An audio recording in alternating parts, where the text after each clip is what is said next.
Very, very important transportation issue. I want to say good evening and to my colleagues, my Brooklyn colleagues, and thank you for allowing me to come out here and really talk about this. So, and I say this in jest, but this is something that I've spent the greater part of my adult life as a transportation advocate in so many different ways. As it pertains to congestion pricing was introduced more than a decade ago. I in my then capacity as president of the United Way Transit Union was immediately involved. But even prior to that, as it relates to the issue of dedicated transit funding, one of our missions was to ensure that we could find these revenue streams. And those things that we have done over the years, and then things like the mortgage recording fees and the employees' payrolls and things like that. And some of the things that were brought up, certainly commuter tax was the most viable source of revenue that was generated, right? And so all these things and ideas that have been bandied about tonight have been great ideas. And Muhammad Ali says that the man at 50 who tells you he's the same man that he was when he was 30 has just wasted 20 years of his life. Right? So I'm going to say to you that while 10 years ago I was absolutely and emphatically opposed to congestion pricing for all the reasons that were talked about here, the Bloomberg plan and so forth like that. Now, I am not saying that I've moved off that platform, and as Alex had indicated, we've had a lot of conversation publicly and privately about this, and I'm so glad to see through those conversations, a lot of those ideas have now been interjected into this plan. With that being said, transportation is a great equalizer. There's been a lot of talk about the working poor and other communities, and for some reason, I end up in these transportation deserts. I do represent the 27th Council District in Southeast Queens, which has been deemed by the federal government as an extreme transportation desert. I don't think there's anyone that every day travels 1 hour and 40 minutes to and from work, to work and from work, right? And so that is between 15 and 20 hours a week that my constituents and myself travel to get to work. And so any plan that is put forth has to address that. And so my contention has been that we have not yet seen, even in this plan, a comprehensive study that addresses the need of those transportation deserts throughout the city of New York. Now, I will say this, this is the hat that I wear now. I spent a number of years starting my career at the DOT. I actually drove that B-41 bus right out front in 1988.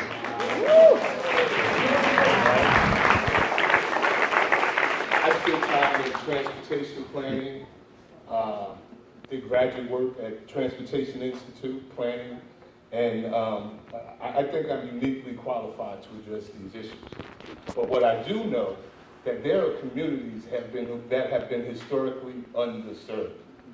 And so before I invest in this or any other plan, I want to see it. I want those guarantees that those communities and the needs of those communities will be addressed. So we've been advocating for this, what I call the Commuter Rail Equity Act, and so I sent a resolution up to Albany with my colleagues that anywhere a commuter rail, and not just in Southeast Queens where we have the Long Island. In fact, we have 6 Long Island Railroad stations in my district, right? They come in at anywhere between 40 and 60% of capacity. Imagine walking out in the morning, and as I said, that commute is just, I am 4.4 miles from the train. So that's my bus ride, 4.4 miles. And generally it takes about 25 minutes. Then it takes another 20 minutes to go to the last 4 blocks before the train in downtown Jamaica. So congestion is everywhere, right? And so we have 6 Long Island Railroad stations. They come in and you walk out and you see this train come in half full, and it's going to get you to the city in about 32 minutes. It's going to get me to Atlantic Avenue in 26 minutes, and I jump on that for the City Hall, and now I have a 40-minute commute. But guess what? It's cost prohibitive.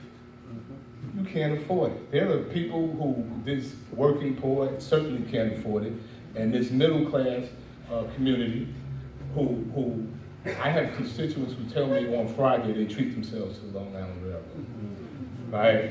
And in the meantime, you know, they're paying, mothers are paying fees, with additional fees at daycares, they're picking up children late, and all these things happen, right? But this is not a new phenomenon, right? This is transportation injustice. That's what this is, and it happens all over. And it's going to continue to happen, even under this plan, because there is no comprehensive plan to address the needs of these outer boroughs. Commuter rail equity would address those in Upper Manhattan and the Bronx, and those that come from Co-op City and places like that, in Riverdale, and that could utilize this and get into the city in the same fashion. There are so many other ideas. Now, we're talking about existing infrastructure, right? We don't have to raise new revenue. We just have to be smart about what we do, right? I know that there's an express bus that runs right up the lane here, and I know the numbers on how many they are and where they originate from. But guess what? 80% of them don't go below 23rd Street. And 2/3 of the folks that work in the city work in the business district. What good is that? Aside from raising dedicated funding, the transit and their ideas are just antiquated, right? The buses are operating on bus lines that in fact, that used to be old trolley lines. They haven't been upgraded in nearly 50 years, right? And so part of the plan and these don't cost, these things, if enacted, will improve service to all of us and don't cost money. But I want to get back to dedicated funding. So there's all these revenue streams of dedicated funding outside of this proposed plan. Let me tell you something about this proposed plan. We're talking about congestion. As Corey indicated, why are we incentivizing more cars to go into the city? The fact of the matter is that the city council, during the last session, had attempted to put a cap on Uber when they came into the city. And the fact of the matter is, the same person who is now proposing this plan is the person that overrode everything that we did and said that allowed 50 more cars on the streets here in the city of New York. 50,000 more for-hire vehicles. And that's a problem. And now you come back and say, well, we're going to fix it by taxing them. They're still on the road, and that's still a problem. Let's get really, really serious about this. But I saw my colleague, is Alan still in? Mazel? I saw him in the back somewhere. So, I know he's always low key.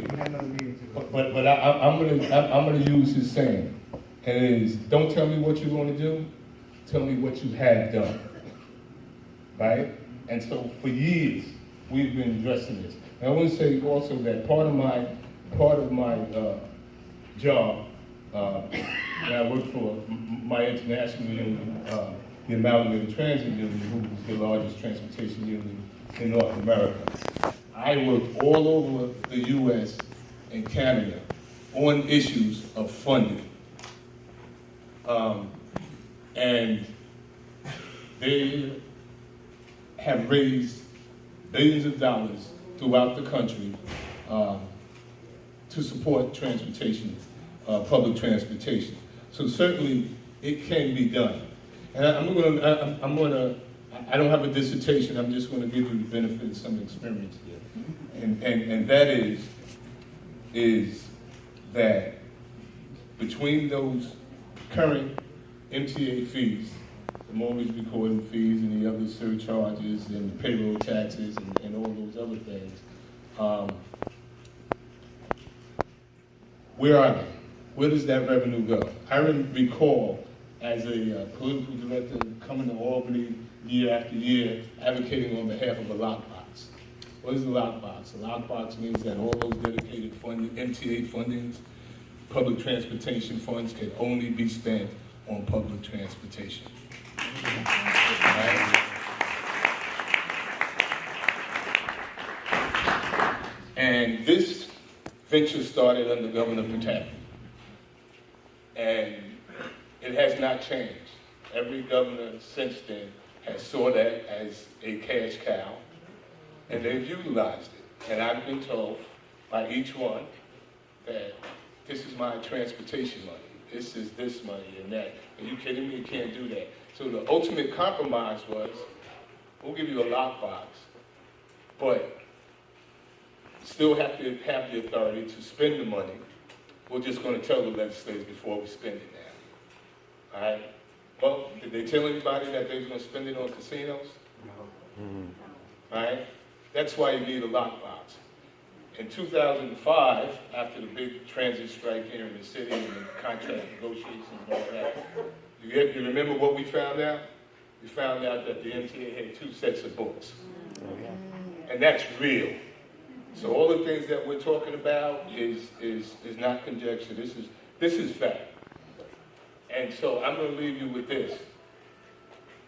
Would you entrust these same folks who won't give you a lockbox, who have 2 sets of books, who have generated all these revenues already, with a new stream of revenue? No. No. Right? And let's first work with what we already have in place. And I want to say this as a New York City resident and a one who uses public transportation, and we generate the vast majority of revenue for the MTA, right? So that great commuter rail equity program that I talked about, that they said that they were going to do a pilot program in Southeast Queens beginning in September. No word. Hey, what's going on? I said, okay, well, finally when you nail it, they said, well, you know, we had the summer trouble with the Long Island Railroad. We had to spend the money over there, so we can't do it. Met with Joe Loda last month. He had no idea about the program, nor did he have any idea about the other 5 capital programs that existed in Queens and when they were going to get up and running. The only thing he knew as a certain that they needed more money for the New York City Transit, for the subways, but immediately for the Long Island Railroad and the Metro North work at Grand Central Station. Why are we subsidizing Long Island, upstate New York, and generating the majority of the revenues right here in New York City? Right. Something wrong with it. The cost on the Long Island Railroad, the subsidy is about $8.50 per trip. It's a lot of money. And we have to be fair in doing so. We have to make sure that we're getting our fair share. If we can sit down at the table, we can work all that out, then I am with you. But I think everybody in this room has reason to believe that that's not going to happen. True. Lastly, what we have seen is investments in communities based on influence and advocacy, not based on need, right? When you start talking about building a $3 billion trolley around an area that already, the B67 already runs down there. Runs through there, goes downtown Brooklyn, gets into the Brooklyn Navy Yard, and shoot across into Long Island City. What's wrong with bus rapid transit, right? But we didn't do that. In fact, there was never even a study on this issue. When questioned on the stand, the DOT commissioner said, oh, we used the study of the group asking for the trial. Right? The billions of dollars that has been spent in ferries and ferry infrastructure, granted, that's needed. But in Southeast Queens and other communities throughout the city, our transportation options are dollar bags, and that is not fair. They are not safe, not regulated, not accessible. Why do we have to accept it? So, there's a plethora of reasons why we have to collectively sit down and figure out what's best for all New Yorkers, what's equitable for all New Yorkers. I submit to you that transportation is a great equalizer, and this is not equal. Thank you.